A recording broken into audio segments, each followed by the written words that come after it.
Bienvenidos, soy Rui Arroyo, estáis escuchando Charlas Adictivas, un podcast sobre adicciones con los mejores expertos y adictos en recuperación. Bienvenidos a Charlas Adictivas, episodio 43, tenemos con nosotros a Pep Cuñat y ahora vamos a hablar un poco de su experiencia, que es muy diferente a todo lo que hemos tenido hasta ahora. Yo tengo mucha ilusión en que nos cuente su experiencia en la vida y lo que está haciendo actualmente, ¿no? Agradecimientos a los patrocinadores, la Fundación Agua Viva, el Centro de Tratamiento de Adicciones Montenegral en Cádiz, que es nuestro patrocinador principal y es un centro especial, es un cortijo muy bonito en mitad del campo, con gente que lleva más de 30 años tratando adicciones y que sabe muy bien lo que hace. Punk Design, los teléfonos analógicos que nos ayudan a desconectar del smartphone, una empresa suiza. WeZone, el grupo de CrossFit o Cross Training más grande de Europa, el mayor número de socios. Perdón. Y a Uniqlo, la marca de ropa japonesa. Bueno, Pep Cuñat es ayahuasquero, adicto en recuperación, 23 años sin consumir.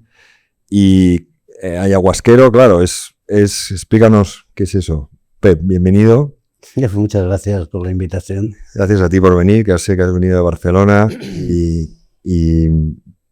tenía ganas de conocerte y yo creo que el público va a ver algo, va a sorprenderse como me sorprendo yo, aunque yo en este mundo algo he leído y tengo gente muy cercana que ha pasado por las ceremonias y les cuesta explicar lo que es, ¿no? Yo sé que no va a ser fácil, pero si quieres cuéntanos, más que empezar por ahí, a lo mejor podemos empezar por tu experiencia con las sustancias, ¿no? Porque tienes años de experiencia.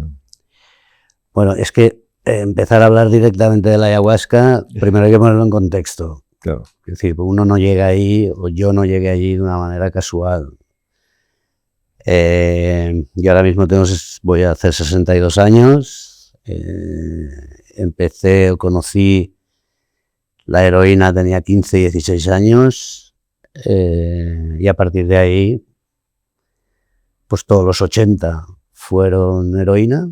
En el 88 me ingresé en una clínica en Barcelona, el doctor Fábregas, en cita, y a partir de ahí fueron entradas y salidas de centros, de Barcelona, de Valencia, Gijón, bueno, por varios.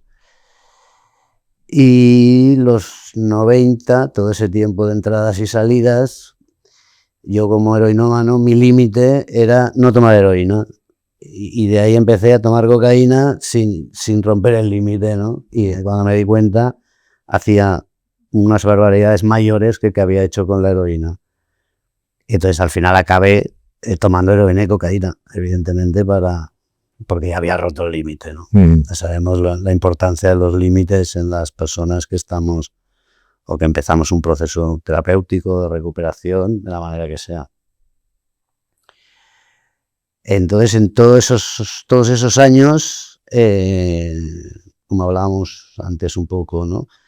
Pues yo la verdad que era institucionalmente tenía un comportamiento bien, bueno, incluso ejemplar. Pero realmente en cuanto salía fuera, dijésemos que a mí me fallaba el proceso de reinserción.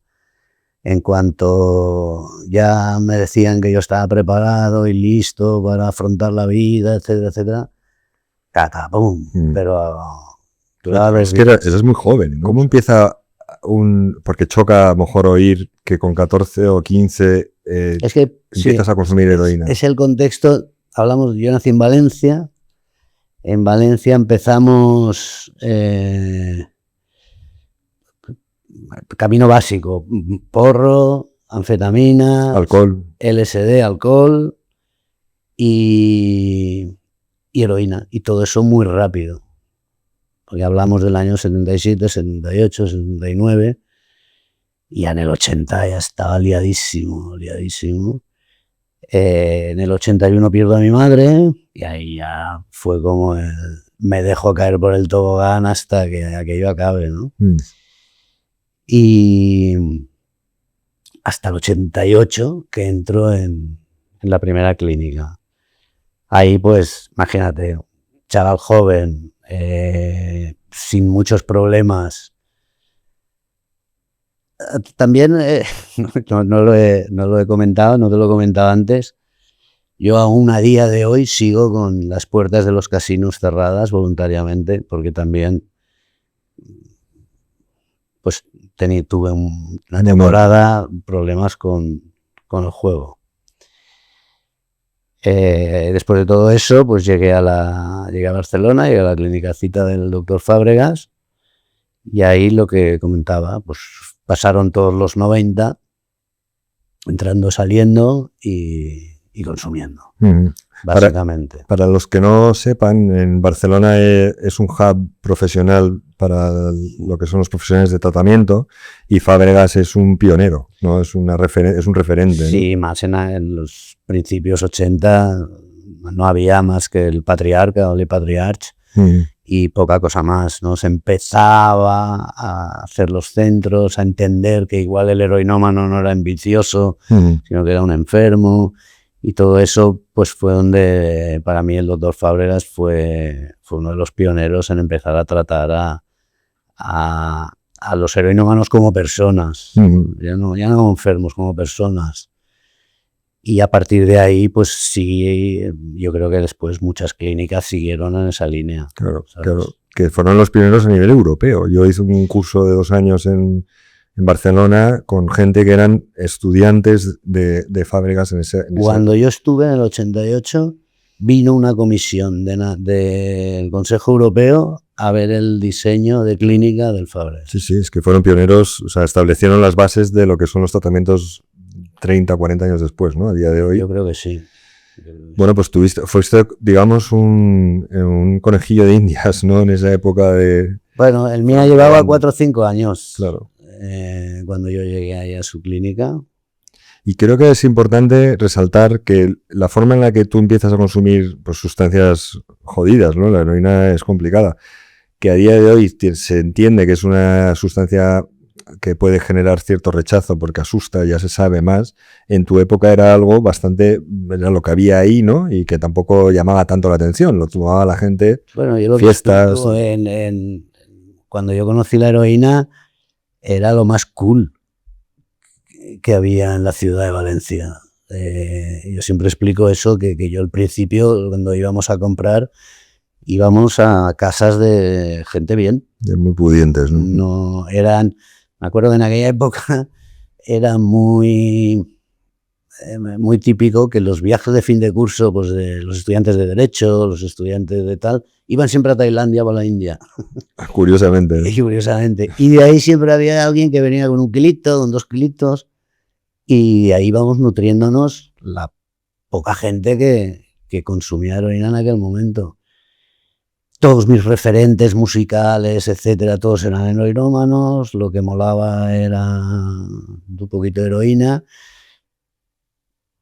Fue el momento del cambio en España, de que pasamos del blanco y negro al color en 0, y no lo supimos digerir, ni yo, ni un montonazo de mi generación. No, y tampoco los sistemas públicos de asistencia, no había nadie que no estaba preparado, claro. No había nada. Yo recuerdo que, al principio no había absolutamente nada, ibas al psicólogo, el psicólogo tampoco sabía muy bien cómo afrontar aquello. Recuerdo cuando empezó a salir los programas de metadona, tenías que demostrar que ya habías intentado otros métodos. Y sí, bueno, cuesta con los recuerdos, pero yo recuerdo que se hablaba en la época que la metadona la empezaron a sacar para que dejaran los toxicómanos de robar y de maltratar a sus familiares. Entonces les daban las dosis hospitalarias y con eso no molestabas ni a la sociedad ni a tu entorno, ¿no? Los que han vivido los 80 pues recuerdan la infinidad de atracos que había en los 80 de toxicómanos, de heroinómanos, ¿no? Sí, tirando los bolsos. Y yo recuerdo en mi infancia en Madrid todos los parques tenían jeringuillas y era, ¿no? Cuando estabas jugando a fútbol. En aquella época los bancos no tenían ningún sistema de seguridad, o sea, tú abrías la puerta, entrabas con una recortada y pedían el dinero y se piraban por la puerta.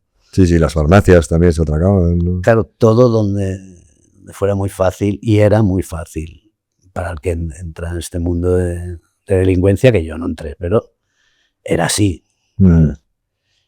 Y a mí me tocó vivir esa época y yo no supe frenar y seguí y pues eso, unas veces compaginé la heroína con el juego, que luego con los años me di cuenta que el juego para mí era como luego fue la cocaína. Claro. O sea, era tal hostia de cabeza la que me pegaba cuando perdía, que era la dopamina que te da una calada de coca base, ¿no? Es que eso que dices es increíble, pero se hizo un estudio de ludopatía, ¿no?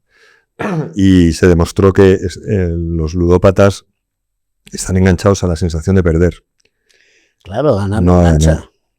Claro, pero es increíble. Si lo piensas... no, pero es que se vuelvo a repetir la palabra que no es bonita, pero es la que es. La hostia que te pega en la cabeza cuando dices lo he perdido todo y el lío que tengo ahora y la pasta que debo, y que eso enganche es increíble. Pero es que los adictos están enganchados, o bueno, estar enganchados no es el mejor término, ¿no? Pero es a perder, al malestar. Sí.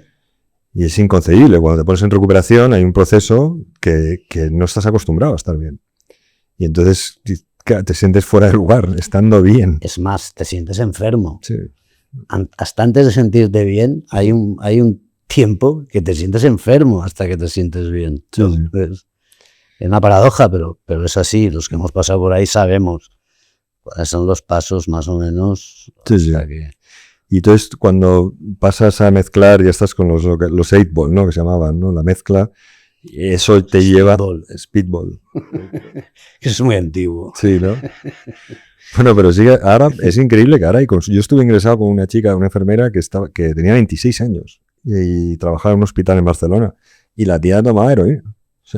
O sea, que no es que haya desaparecido. De hecho, Barcelona era el puerto de entrada de la heroína a nivel europeo en los 70, 80 y 90. No sé si lo dejó de ser en algún momento. Hombre, la mejor heroína siempre ha estado aquí en Barcelona y en el País Vasco. Sí, sí. Pero de Europa. O sea, sí. yo me leí un libro en su día de un europeo que fue a Katmandú en los 70 y es que no era ilegal. Entonces empezó a haber un turismo de consumo de heroína porque llegabas ahí y en un mercado callejero pues la vendían. O sea, entonces, sí. Y además a unos precios muy baratitos. Y lo que te decía de los estudiantes que venían de la India es que te abría el aduanero y no sabían, claro. No sabían nada. Igual era incienso, ¿no? O cualquier cosa. O sea, nada, la llevaban en la maleta, o sea que no había ni escondida. Ya, sí. Pues normal que hubiera eso, o sea, ese consumo masivo, vamos. O sea, ahora hay otro tipo de retos. Ahora yo creo que ha cambiado el tipo de enfermo, el tipo de persona que tiene problemas con adicciones. Pues tienes estos diagnósticos duales, sí. Que todos tienen un poquito el cerebro frito y luego la sustancia preferente para cada uno, ¿no? Sí, que ese es el tema, que ahora hay 15 opciones y una o dos no te cuadran, pues tienes de todo, ¿no? ¿Y cómo acabas en Brasil? Bueno, esto claro, pasa todos estos años, todos los 90, entrando y saliendo de sitios y yo soy un tío con autoestima alta. Yo era un yonki extraño porque era para darme de bofetadas todos los días. Porque era un yonki encima con la autoestima alta, con lo cual, claro, bajarme de ahí era complicado. Que luego lo pagué con la ayahuasca, pero realmente era, pues eso, para darme 2 bofetadas cada mañana para ir bien. Nunca me las dieron, que también hay que decirlo. Y entonces llegó el año 2001, finales, yo creo, que empecé a entrar en una depresión profunda. Se me cayó todo el pelo, se me cayó la piel de las manos. Y entonces me ingresé allá otra vez en cita con el doctor Fábregas y durante ese año, ya era el 2002, cuando me propone ir a Brasil a tomar esta sustancia, se llama ayahuasca, como último recurso porque mi vida había perdido sentido, ¿no? Ya mi problema no era un problema de si consumía más o consumía menos, era un problema existencial, ¿no? Yo llegué, bueno, ¿en serio esto es la puta vida que me ha tocado vivir? Y sí, era la que me había tocado vivir, pero yo no veía una luz, no veía nada que pudiera cambiar, porque había probado todo tipo de terapias, terapeutas, grupos, centros. Quiero decir, me lo recorrí todo, mi padre siempre a mi lado. Venga, ahora vamos a probar esto, vamos a probar aquello. Y era una cosa que es una de las herramientas de la ayahuasca, y es, para mí, hablo por mi caso personal y mi experiencia personal, que hay un momento que en una terapia tradicional es muy difícil que tú llegues más allá sin hacerte daño. Quiero decir, sin que tengas dolor emocional, me refiero. En cambio, con la ayahuasca tienes esta expansión y esta cosa que viene de la conciencia, la consciencia, que te la hace traspasar de una manera, quieras o no quieras, ¿no? Una vez ingerido. Con lo cual fue la manera que yo tuve de romperme, de romper toda la mentira de quién era yo, todo el personaje de quién era yo, y empezar a poner las cosas en su sitio y buscar la esencia de uno. Porque para mí está ahí, es uno de los kits, ¿no? Hostia, esa no la perdemos. Si tú eras un cabroncete de pequeño, de mayor eres un cabroncete. O sea, es raro que... porque es así como funciona. Y yo en mi caso, yo siempre me he considerado, yo no era un mal nano. Pero yo era un nano normal que me metí en aquel lío y no supe cómo salir en todos esos años. Y es lo que me... Lo digo todo esto para que entiendan cómo luego, porque a mí me pregunta la gente, pero bueno, tú has cambiado una cosa por otra y ahora tomas no sé cuántas veces al año y ¿cómo es eso? Claro, yo no tomo porque no tengo ninguna necesidad, yo he hecho las paces con todo, con todos, ¿sabes? Y ahora, como comentabas antes, yo ahora no cambiaría nada, porque yo ahora me identifico con quien soy. Y, hostia, yo me siento muy, muy querido,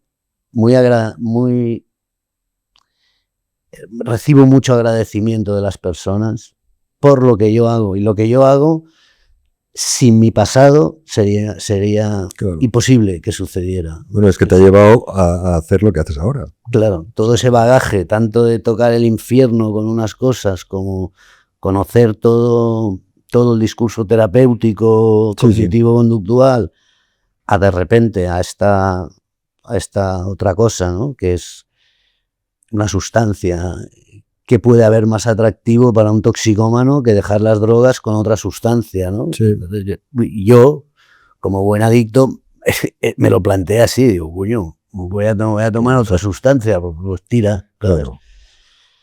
Pero bueno, mi llegada a Brasil fue sin pelo, o sea, peor, pero tenía unas tiritas de pelo que claro, me afeitaba porque aún me hacían, pues desgraciadamente, como vemos muchos enfermos de cáncer, ¿no? Entonces parecía más un enfermo de cáncer que otra cosa. Y con el paso de los meses allá empezó a salirme el pelo. Pero y estabas sufriendo enormemente cuando fuiste allí y también sufriste en el proceso inicial, ¿no? De estar allí. Sí, por esta cosa que te comentaba, que al final se convierte en un problema existencial. O sea, dice, ¿en serio esto es lo que me toca vivir? ¿En serio que esto es la vida? ¿Trata de esto la vida? Y evidentemente no, ¿sabes? Pero yo aún no había desmontado mi personaje. Y todo era mentira, seguía siendo mentira. Y no era capaz, de una manera natural o de una manera orgánica, decir, señores, que yo no soy este personaje. Yo tenía habilidades sociales, podía agradar igual a un obrero que a un banquero, podía meterse la volada a no sé quién, quiero decir, jugaba mucho con todo eso que sabía que yo tenía en mis manos. Pero claro, todo eso me salvaba, dijésemos, era pan para hoy, hambre para mañana, me salvaba del momento, decía, mira qué hábil, ¿no? Que he sacado la situación, la he salvado, pero para para meterme, o sea, Claro, era sí, sí. para darte una hostia, ¿sabes? O sea, Bueno, tienes métodos, es empatía exagerada, se llama, ¿no? Y que es esa capacidad social de buscar cómo llegar a... antes me has comentado que seguiste trabajando con esos consumos altos. sí. O sea, que buscamos, tenemos unas... No sé si es un superpoder, pero es como unas habilidades que no son muy frecuentes, ¿no?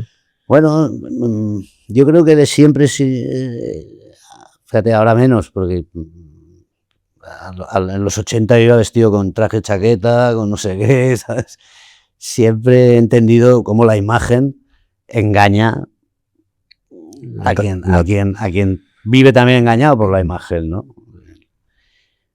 Es la tapa del libro, ¿no? Que es... Exacto, la tapa del libro, pero vende. Sí, sí. Una tapa dura de libros de puta madre, engramaje, tal, Sí, sí. y luego igual hay una mierda de letras dentro. O un cuento plagiado. Por eso, pues un poco sí, la metáfora esta que pones, algo así. Y entonces, pues llega ese año, 2002, que yo estaba ingresado, me propone ir para allá a probar esta sustancia, yo nunca la había probado. Es más, yo era un urbanita recalcitrante. Yo lo más verde que había visto era un Tiesto. Sí, de repente me hablan de la selva, y yo con la selva pensaba, pues que yo era el paraíso, ¿no? Y que, bueno, y que frutas, y que tal, y que todo, bueno, una maravilla será. ¡Fua! Es hostil, sí. Es muy hostil, sí. Muy hostil. Y pasé 2 años allí. Pasé 2 años y bueno, en esos 2 años ahí empezó mi proceso realmente de... Yo antes de, pues igual al año y algo, yo ya sabía que no iba a volver a probar la heroína ni la cocaína, pero me sentía muy seguro allí. Claro. Y entonces también decía, hostia, ahora volver, a mí me voy a dar otra hostia. Y entonces prefería, bueno, asegurar el La tiro, vuelta, ¿no? ¿eh? Decir, verte fuerte, ¿no? A ver, con tranquilidad. Antes te estaba explicando una anécdota de mi padre cuando llegué a la clínica en el 88. Y el final no te lo he explicado. El final es cuando yo llevaba 2 años allí, mi padre ya desde el 88 tenía cierta amistad con el doctor Fábregas, ¿no? Y le dice, oye, José María, hostia, mi hijo no puede volver ya para aquí. Y entonces yo ya en aquella época ya era el ayudante del doctor, ¿no? Era el sitio donde yo podía aspirar más alto, ser el ayudante del doctor. Para mí no, era mi lugar, ¿no? Y entonces José María me empieza a echar flores en la llamada esta de mi padre. Y cuando lleva 20 minutos echándome flores, mi padre le dice, hostia, José María, a ti también te ha engañado. y el José María, bueno, lo explica él como anécdota, del tío, hostia, el pobre, me ha hecho el lío, pobre hombre que confiaba que él era el que me iba a sacar de esta historia y aún no se lo creía, ¿no? Y ahí empecé, y yo empecé además de una manera casual, porque yo te digo, para mí estar al lado del doctor y ser su ayudante o su mano derecha, o llámalo como quieras, para mí era el top.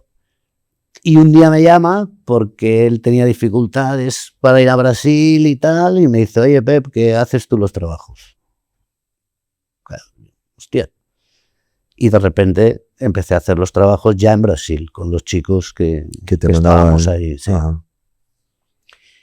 Y ya en el 2005 me contrató en la clínica, yo era cocinero profesional, y me contrató en la cocina, y ahí pasó un caso curioso porque venían los chicos los que estaban ingresados en la clínica, hostia, les molaba que yo les contara las historias de Brasil, la ayahuasca, todo esto les generaba mucha curiosidad, ¿no? Porque era de los primeros también que había vuelto y bien, y te contrata el médico, el doctor, en su clínica, ¿no? Entonces me saca de cocina, cursé el máster de drogodependencia, no lo acabé, como buen adicto, no lo acabé, pero bueno, ya me formó luego en la clínica y me y me hizo lo que él llama socioterapeuta. Está el psicoterapeuta, es la terapia, y el socioterapeuta se ocupa de las cosas del día a día de los toxicómanos. Tú sabes que hay muchos pues que pierden hasta la higiene personal. Sí. Entonces el socioterapeuta es volverlos a reubicar en la sociedad de una manera natural y normal. También nos ocupábamos de esto de las salidas, de buscar trabajo con ellos, de toda esta historia era la referencia del socioterapeuta. Y ahí estuve unos años también. Hasta que, bueno, pues cosas de la vida, yo ya tuve 2 hijas y cuando llegó la separación me tocó elegir. También abrí un restaurante, entonces tenía un restaurante abierto de arroces. Tú bueno. Trabajaba en cita. No, claro, es que eres valenciano. De socioterapeuta y tomaba ayahuasca. Entonces tuve que decidir y dejé la clínica, dejé el restaurante y me decidí por seguir este camino. A día de hoy, de esto hace 21 años, y yo creo que lo acerté. Ahora haces ceremonias, se llaman, ¿no? En distintos países, vienes de Suiza, sí. Has estado en Italia también, no te publicitas, no, ¿cómo se llega a ti? Por el... No, porque es un circuito cerrado de gente de boca a oreja. A mí al principio, durante los primeros años, pues básicamente solo venían toxicómanos por mi pasado y decían, hostia, pues les interesaba, ¿no? Una persona como yo, pues si le había funcionado, ¿no? Después de tantos fracasos, pues que esto les podía servir. Les ha servido a muchos, a otros no. Esto ya... Antes me hacía yo responsable, hoy ya entiendo que cada uno... ¿Y tú crees, perdona que te corte, tú crees que ¿por qué diferencia, qué podría ser la diferencia de que le funcione a algunos y a otros no? La predisposición con la que vayan al... Que uno quiera. Es que no hay más. Pues un poco yo como como la terapia. Toxicómano, yo siempre explicaba, digo, yo es que siempre me dejo el piececito con la puerta abierta. El pie fuera de la cama, ¿no? Entonces, no, yo quiero, pero no quieres. Ya. Tú quieres un poquito. O crees que sabes, ¿no? Que quieres, pero luego... Y había una cosa que ahora ya no lo pregunto, pero antes lo preguntaba. Y cuando venía alguien, ¿no? Oye, me pasa esto, que a ver si esto me puede ayudar y tal. Y yo siempre les pregunto, ¿tú qué estás dispuesto a hacer? Y con esa pregunta ya se retrataban. No, pues hombre, yo quiero, pero quiero seguir trabajando, pero quiero tomar 2 cervezas, pero que... Pues no sirve. ¿Sabes? O sea, o te entregas, sí. En un momento del proceso es absolutamente necesario que por favor, señores, decidan por mí. Sí, yo tomo malas decisiones, ¿sabes? Sí. Esto es básico, porque es que si no, y si uno no acepta eso, porque se deja el piececito con la puerta entreabierta, no, 2 cervecitas, porque tal, pues hombre, le van a la familia, ¿qué tal? No. Yeah. ¿Sabes?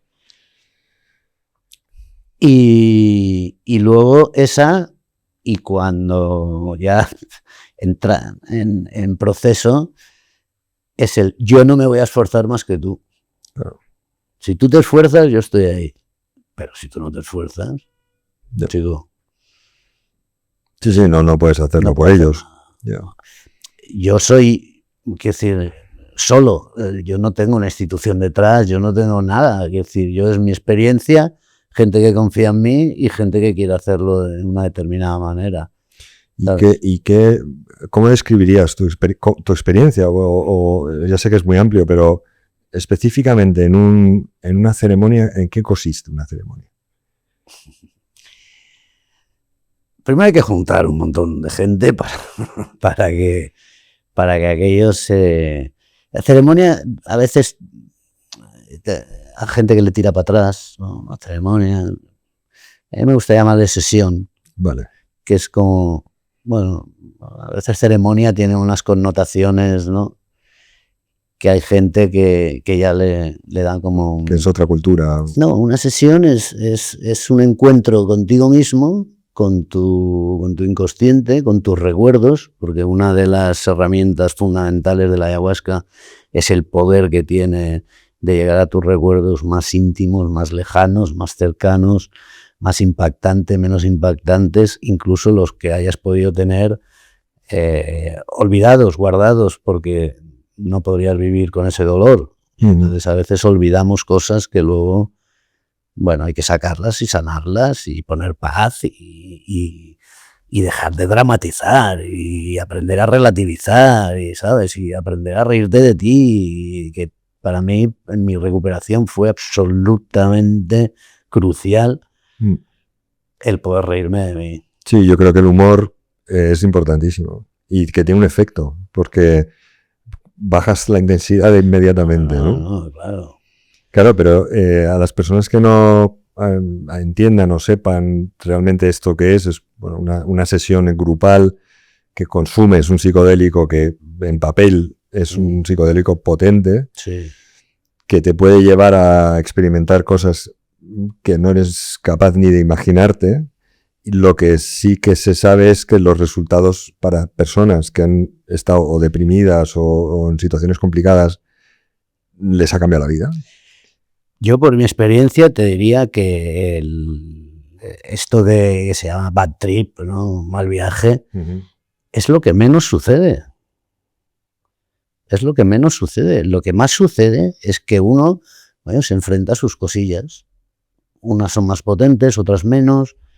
Unas están más cerca del tiempo, las otras más lejos. Unas te dan más vergüenza, otras menos. Pero no hay tú lees internet y es como, guau, esto te va a reventar la cabeza y tal.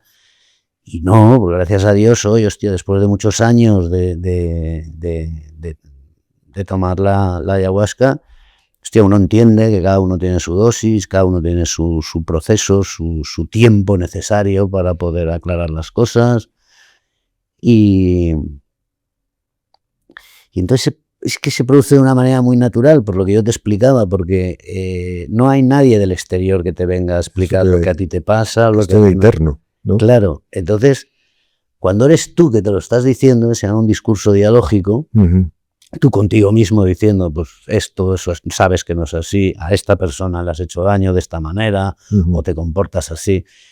Cuando eres tú mismo que te lo estás diciendo, es que es muy difícil girarle la cara luego, ¿no? Y pasa en un primer plano. Yo siempre explico que uno empieza a notar los efectos del cambio en las cosas más pequeñas del día a día. Cuando uno tiene otra mirada sobre esas cosas, que de repente las gestiona diferente. ¿Pero porque crees que cambia la percepción después? Claro, porque te hablo de cosas de el compañero de trabajo que el que te ha sacado al parking de no sé qué, que hija puta. ¿Sabes? Todo esto lo empiezas a manejar de otra manera mucho más. La palabra suena muy potente, pero empieza así, más compasiva. Bueno, es que ¿sabes? Porque empiezas a entender que es el otro el que está nervioso, no tú. ¿Sabes? Es el otro el que está. Entonces, ahí empiezas a ser consciente de que algo está cambiando. Y eso se empieza a extrapolar y de repente te mira tu familia, tus seres queridos, tus amigos, tu tal, y me dicen, hostia, ¿tú qué has hecho? ¿Sabes? Y en principio parece que no has hecho nada. Pero realmente, claro, ves la vida absolutamente distinta, la gente también te ve absolutamente distinto. Y encima, pues ayudar a algunas personas, ¿no? ¿Y la muerte la ves distinta también? La muerte es que para mí hoy forma parte de la vida. Entonces, no me da ningún miedo. Quiero decir. No, pues eso es mucho, ¿no? Que no te dé miedo, o sea, que consigas entenderlo así, porque por lo general es de los miedos universales de la gente, ¿no? El morirse o que se muera gente cercana, eso también. Yo también, hablando de mi experiencia, que es lo único que puedo hablar porque no soy nada estudiado, he tenido gente, pues son terminales y vienen a poner paz. ¿sabes? Y les Para ayuda. mí es importante y les ayuda muchísimo. Para mí, yo, además, la palabra paz la utilizo mucho en conflictos, en tal. Hostia, tenemos que poner paz en todas esas cosas y perdonarte y perdonar. Y aunque suene como suena, Bueno, pero me parece absolutamente fundamental. y a mí me parece importante fijarse en gente que está en esos momentos en la vida, que todos nos llegarán, ¿no? Y eso a veces es una pena, por lo menos en mi experiencia, tener que haber llegado a sufrir tanto para luego darme cuenta de lo que me ha dado la recuperación, ¿no? Yo a mis amigos que tienen vidas, digamos, que no han pasado por lo que pasé yo de recuperaciones y que a veces les digo, oye, es que, joder, lo que has dicho de las pequeñas cosas es tal cual. O sea, por lo menos hablo de mi experiencia en recuperación, son detalles muy pequeños los que te hacen que estés bien o mal. Y es lo que también te hace ver cómo estás. Por eso al principio recomendamos mecanizar el día para que sea un espejo de, oye, si todos los días te cuesta 8 de 10 y de repente hay un día que te está costando 10, pues ahí está pasando algo, ¿no? Es una oportunidad tener tareas mecanizadas para saber cómo estás. Nosotros le llamamos la lista de esfuerzos. Ah, mira. Entonces, no pedíamos grandes esfuerzos. Cuando estaba de socioterapeuta con el Fábregas, lávate los dientes 3 veces al día. Levántate a la primera que suene el despertador. En los centros sabes que hay la llamada a comer, la llamada a terapia, la llamada... ¿Ves? En cuanto suena la campana, ves. ¿No? Que en teoría esos no son unos grandes esfuerzos. Por no saber lo que cuesta. Sí, sí. Ser impecable en eso, ¿no? Sí, sí. Sí. Claro, pero que marca la diferencia luego. No, y esto, luego tú era para tu diario, ¿sabes? Caer cada día, ¿cómo se llama? O el verde o el rojo. Si lo habías hecho, si no lo habías hecho. Estrellita o no. Sí. Entonces al mes, ¡pah! El rojo, el verde, quiero decir, era muy visual cómo estabas, ¿no? Sí, sí. Y luego es muy terapéutico el preguntarte por qué, ¿no? ¿Por qué hoy te ha costado levantarte a las 7 de la mañana si ya llevas 5 días que te has levantado a las 7 de la mañana de puta madre y tal? No, nada, todo está bien. No, hay algo que es tal, ¿sabes? Y entonces ser muy honesto. A mí el mío es muy disciplinado. Me decía, la disciplina te hará libre. Sí. Y yo decía, este tío está tarado. Sí, sí. ¿Sabes? Y además, viendo la época de Franco, no sé qué, la palabra disciplina para mí era un concepto, ¿no? Como muy rígido. Sí, sí. Hasta que entendí que la disciplina es una organización, es un tac, tac, tac. Y si uno sigue ese tempo, pues posiblemente no se desvíe con tanta facilidad como si no lo tienes. Y que en un principio parece que implica carencia de libertad y es todo lo contrario. O sea, cuando te desprendes de todo es cuando puedes aceptar todo. Empiezas a ser libre. Cuando no necesitas. Claro, si tú estás obligado a ir a las 7 de la mañana a pillar, tú no eres libre. Exacto. O a tomarte una copa o lo que tú quieras. Sí, sí. Tú no eres libre. Tú eres libre cuando dices, no toca, mañana toca o en 6 meses no toca. Sí, y ser honesto también te da ser honesto. Mucha libertad. Absolutamente, absolutamente. ¿Qué es lo que ayuda también con esto que hablábamos de la ayahuasca, de hablar contigo mismo? Claro, al final ahí se cae todo. Sí, y hay una escapatoria, ¿no? Claro, no way. No le puedes engañar a... No hay salida. Entonces, hay que hacer... El esfuerzo, dijésemos, que hay que hacer después es algo menor.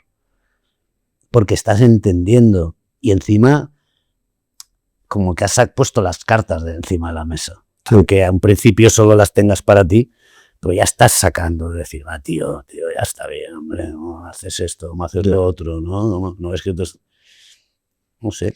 Sí, a mí lo que decía antes de mis amigos que, bueno, tienen vidas más normales y demás, o sea, lo que quería explicar era que es una pena que tengamos que llegar a sufrir en algunos momentos de la vida como para darte cuenta de todo lo que te puede aportar hacerte una autoanálisis, ¿no? Pensar un poco, quitarte cosas para ver quién eres, qué necesitas, qué te gusta, que tú has pasado un proceso de conocimiento bestial, pero lo que te llevó a ponerte en ese proceso fue mucho sufrimiento y mucho consumo.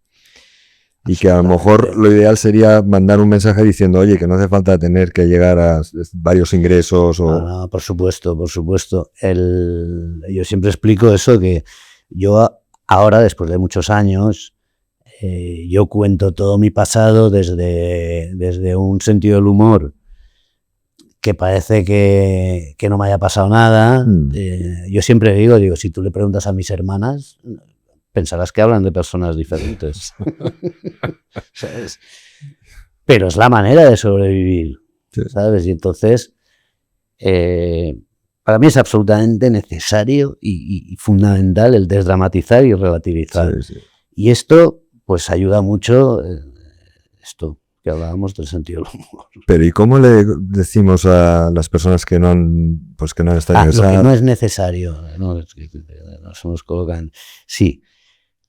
Hay personas que vemos un muro y le dicen, no, yo lo rompo con la cabeza. Yeah. Y pum, cabezazo, y ahí no se rompe. Cabezazo, y ahí no se rompe. Y hay otro que te está mirando y está aprendiendo de ti y dice, no, pues yo no le voy a dar cabezazo, yo lo voy a rodear. Quiero decir, yo creo que sería imposible que yo fuera hoy quien soy si no me hubiera pasado todo lo que me pasó. Los 100.000 cabezazos. Ahí. Los 100.000 cabezazos. Claro, pero el que está mirando, a lo mejor requiere que se den cabezazos para irse a probar estas sesiones. No, es que el que está mirando está viendo que no lo vas a tirar. No, ya, pero... Lo voy a rodear. Pero no está sintiendo el dolor, la frustración, que es lo que hace que tú llegues a un momento y digas, oye, por ahí no puedo ir más. Yo por esto decía, que yo hoy puedo explicarlo desde ese sentido del humor, pero yo sufrí mucho durante todos estos años de consumo, antes hablábamos, ¿no? Yo era muy consciente, además. Yo te digo que era un yonki un poquito especialito. Y yo era muy consciente del daño que estaba haciendo a mi alrededor, a mi familia, sobre todo, ¿sabes? Y entonces eso me hacía sufrir más aún. Entonces al final es una espiral y luego que dices, tío, o paras o esto no se va a parar. Y de ahí al ser tantos años de consumo, es decir, la bola se hizo tan enorme que llegó a pasarme por encima y fue la depresión aquella que fue un punto de inflexión en la cual, bueno, te quitas de en medio y dejas de sufrir, o es un dolor insoportable. Sí. Y entonces yo, cuando del primer vasito de ayahuasca que tomé, me dio una paliza. Pues la gente que no lo sabe pensará, bueno, esto es una estupidez, pero bueno, es así. Me dio una paliza, pero lo que te explicaba, pero me dio un segundo, una caricia que nunca olvidaré. Y entonces dije, es por aquí. O sea, si esto es lo que tiene que... Si este me da este segundo, mañana serán 2, o 3, o 4. Y así fue. 2 años, ¿eh? Pasé hasta que volví a Barcelona y me reinserté, ¿no? De una manera correcta. No sé cómo decirlo.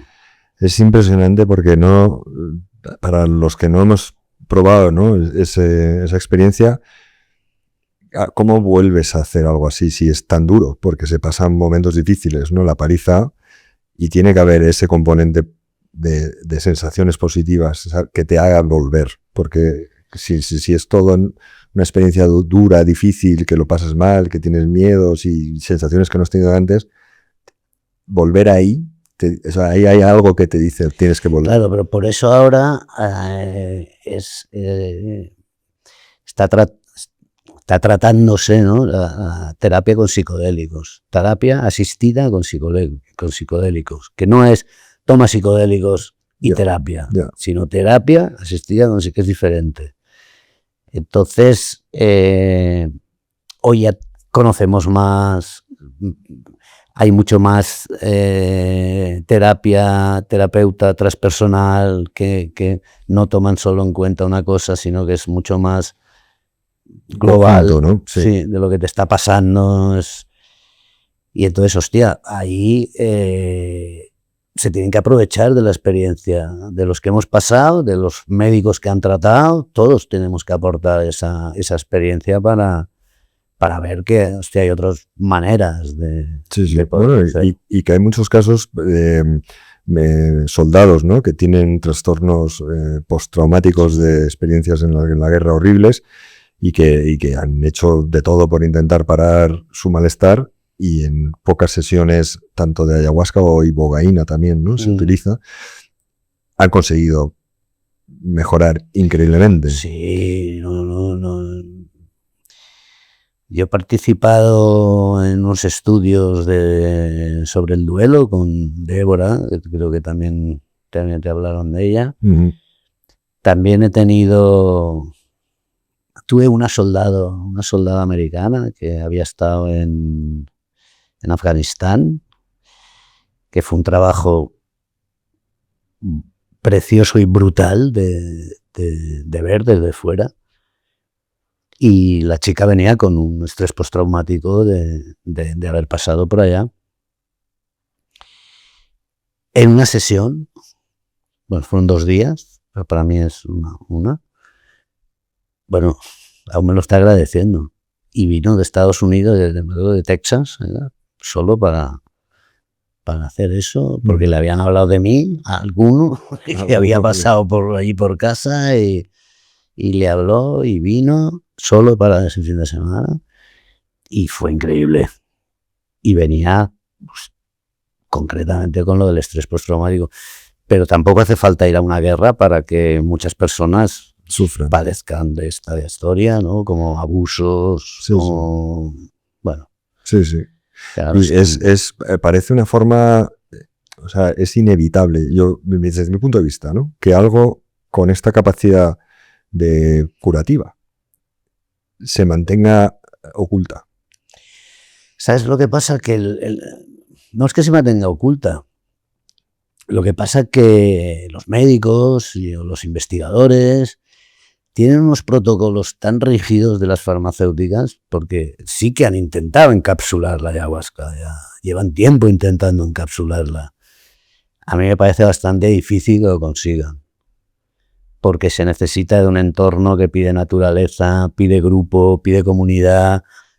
No puede ser en una sala de hospital, con una pastilla, Esto está funcionando con drogas más sintéticas, ¿no? Como la ketamina, la psilocibina parece que sí se puede encapsular y medir, pero en la ayahuasca es que hay 1000 imponderables que pueden surgir en una sesión, con lo cual es muy difícil que alguien sin experiencia o desde una sala de hospital con un antifaz y unos cascos, hostia... O sea que es muy importante el entorno, el lugar, absolutamente, el grupo que esté contigo. Absolutamente. La música también es muy importante, ¿no? Absolutamente. En cambio, tú lo consultas bueno, yo he tenido con científicos. Yo me acuerdo que en un estudio una persona conocida mía me decía, no, es que el protocolo marca música neutra. ¿Cómo es eso, música neutra? ¿No? Que es música de ascensor. Es que... ¿no? Sí, como que yo es pongo imposible. una música porque quiero provocar algo, ¿no?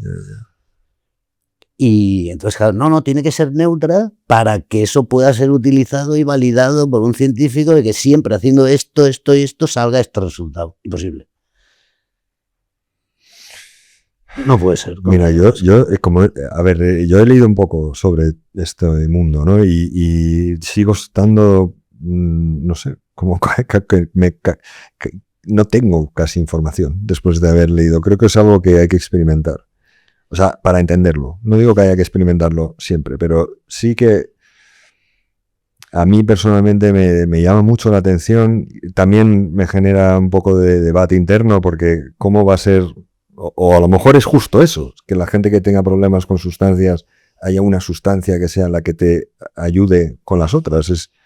Puede que sea así, ¿no? Me parece una contradicción, pero a lo mejor hace falta que esa sea la solución para muchos casos. Pero claro, también entiendo el momento de precaución, de decir, oye, no puede haber algo mágico que cure cosas que son imposibles de curar, digamos. Pero cuando yo veo gente que está en fase terminal, o gente que tiene realmente problemas que no hay forma de solucionar, de experiencias traumáticas. Y pasan un proceso de este tipo que suele ser gente que no ha habido, o sea, no, o muchos de ellos que no han consumido otras sustancias. Y te lo he comentado antes, ¿no? En un sitio que como aquí cerca casi a diario, pues en la mesa de al lado había 2 señores de 65, 70 años holandeses, contándose uno al otro, con todo tipo de detalles, las experiencias que habían tenido en un ritual, en una sesión. Y uno de ellos, que no pude evitar no escucharle, hablaba de los problemas que había tenido él se separó de su mujer y con sus hijas, que no las había tratado mucho tiempo y tal. Y eso fue lo que... Entonces se estaban interrumpiendo continuamente porque estaban intentando explicarle la maravilla de lo que les había sucedido, ¿no? De cómo les había reorganizado esas emociones negativas. Y claro, justo 2 días antes de verte a ti, ¿no? Entonces yo creo que me está llamando, está apareciendo por distintos sitios. Y creo que hay un trabajo personal que yo tengo que hacer con esto, pero no le quita que yo he estudiado todo lo que he podido sobre las sustancias y le tengo mucho respeto. No entiendo la conciencia, no sé de qué va eso, aunque también me he metido en el mundo de la quiropráctica para intentar entender. Creo que haces muy buen trabajo y creo que es como si vieras un ovni y muchos te creen, otros no, la mayoría igual no. Pero si lo has visto y no puedes evitar decirlo, ¿no? Comentarlo, forma parte de ti. Es como, tú entenderías que alguien te dijera, no, yo es que he leído mucho de cómo hacer el amor. Pero hay que hacerlo. No, porque es que a ver si cojo una infección. Chico, es una experiencia vital. Y la ayahuasca pasa lo mismo, ¿no? Tú no puedes explicarle a uno tu experiencia, ¿no? Podemos ponerle palabras a que sucede esto, sucede lo otro, Sí. pero no siempre, ni todas las personas, puede ser que sí, puede ser que no. Pues, Sí. Es lo que te hablo, que por eso es difícil encapsular la ayahuasca, ¿no? Hay gente que viene, ay, es que yo no sé, yo no puedo vomitar, yo no... Es que igual no vomitas. Pero a mí me han dicho que se vomita y se caga. Hostia, bueno, sí, algunos sí, otros no. Todo es sí, pero no, sí, pero no. Entonces es complicado, pero yo siempre hablo de la confianza. En cuanto uno tiene un poco de confianza en la persona que le va a dar o en el lugar que lo va a hacer, esto ya tienes la mitad ganado. Bueno, a lo mejor... Pero no es una sustancia agresiva, no es una sustancia muy segura, muy segura. Es importante con quien tomas, sentirte seguro en el lugar que tomas, ¿sabes? Mucha gente se va a Perú a experimentar, a Perú, a Brasil, a Colombia, a tal, y vuelven horrorizados. Coño, porque es que ahora ya entendemos que hay que cuidar toda una serie de cosas que los indígenas o los tal no lo hacen porque su cosmovisión es otra, claro. Es diferente a la nuestra. O sea, no es que lo hagan como más despreciativo, no, al revés, eso es la cuna, ¿no? A mí hace poco me pararon en la escalería para subir al avión, estaba volviendo de Brasil, en Sao Paulo, y la Policía Federal, que eso impresiona, me pone, sí. A mí me pararon en Colombia, sí. Que van armados. Sí, además dentro de un avión, claro, o cerca de un avión. No, antes de embarcar, Sí, en la cola de embarcar, me dijeron mi nombre y apareció ahí el federal, acompáñeme y tal. Y entonces ¿y esto? ¿Por qué viene usted? Claro, yo tanto, ¿no? ¿Por qué viene usted tanto? Le dije, mire, porque es como yo practico esta religión. Y es como un cristiano ir al Vaticano. Sí. Pues yo vengo aquí, tengo la posibilidad y la practico aquí, ¿no? Y me dijeron, vale. Venga. Y venga, y me dejaron continuar mi viaje. Bueno, ahí yo hace tiempo también lo leí, hay una religión, ¿no? En Brasil. Sí, hay varias. Varias. Hay varias. Todas salen más o menos de la misma zona, que es de Acre, ¿no? Está el Santo Daime, está la Barquiña. Mato Grosso puede ser, o hay unas, bueno, no lo recuerdo. Está al lado. Digo, es que me viene inteligencia artificial, ¿no? El momento que estamos viviendo, que vamos a vivir de cambio en todo. Yo me he bajado de ese carro. Sí, y no digo que haya que estar en él, pero bueno, igual es inevitable, sufrirlo o experimentarlo, pero a lo mejor es el momento más importante para volver a o que pueda surgir una revolución espiritual, ¿no? En el momento más tecnológico que hemos tenido en la historia de la humanidad. Le puede que tenga Claro, sentido. yo sí me lo hubieran dicho hace unos años, pero hoy pienso que no puede haber un crecimiento sin un acompañamiento espiritual. O sea, sin mirarnos, todos, no, de que hay gente que se cree que está por encima de esto, porque son, no sé, investigadores o médicos o muy leídos. No. Esto te pone en tu sitio, ¿no? Claro. A cualquiera. A cualquiera. Buah, bueno. Pues ahí no entiende de clases ni de. Bueno, como la adicción. Sí. Esto. Pero te digo, y vuelvo a insistir, ¿no? En la seguridad de esta sustancia. Es que yo, como muchos, hemos probado lo que no está escrito. Y más seguro de esto tampoco he encontrado, ¿eh? ¿Cómo os quedáis? ¿Tú cómo te has quedado? Yo me he quedado sorprendido. Me ha encantado conocerte y me parece una suerte haberte tenido contando tu experiencia, porque yo que creo haber sabido, aprendido algo, sé que me falta mucho por saber de este tema. Y creo que tenerte a ti aquí explicando esta visión de este mundo paralelo que hay, ¿no? Que no es el ordinario que estamos acostumbrados o centrados en ver, abre una puerta a poder investigar, a aprender más sobre esto. Y yo sé que en mí ha cambiado, del haberte conocido, o sea, me genera más, no sé si es incertidumbre, pero por lo menos ganas de aprender. Y creo que el público que nos ve también, y para gente que esté sufriendo, que ha probado muchas otras cosas, también puede ser un gran momento de dar ese paso. Hombre, ahora hay lo que se llama, ¿no?, esta segunda revolución con los psicodélicos. Sí.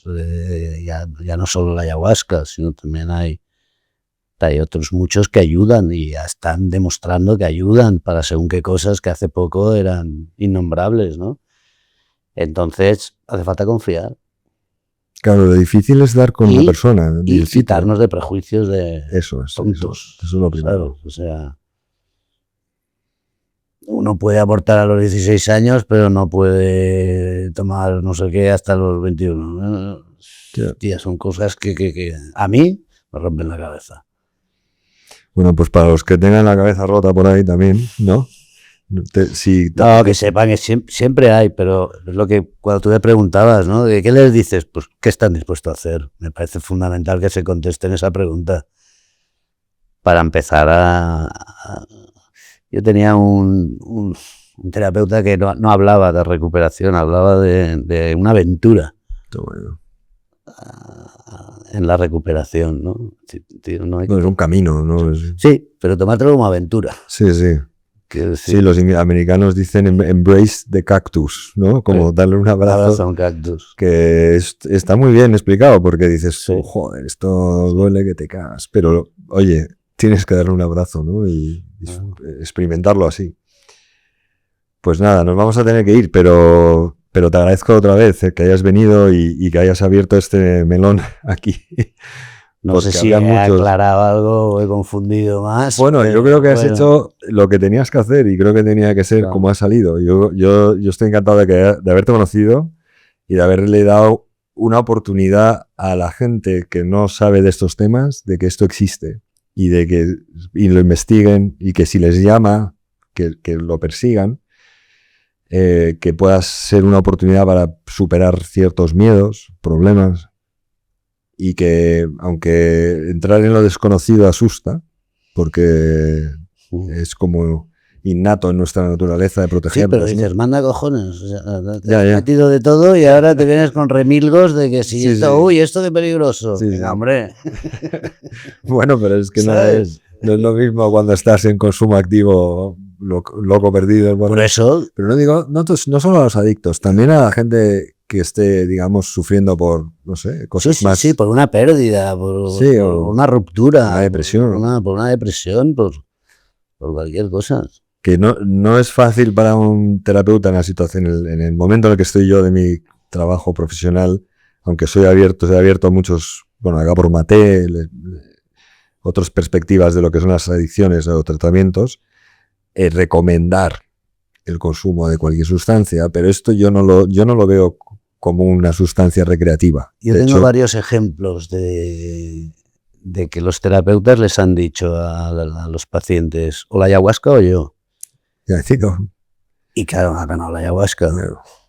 Pero no por nada, sino porque les desbordaba toda la información que trae la persona y ellos están acostumbrados, quiero decir, a un guión y esto va así, que de repente con una ayahuasca es un chorro de información en realidad lo que sucede en una sesión, que el terapeuta no sabe qué hacer con todo ese material para ordenarlo. Yeah. Entonces yo siempre digo que para mí es absolutamente fundamental hacer la integración que llamamos, que es hablar de lo que te ha pasado en la sesión, posterior. Es absolutamente necesario.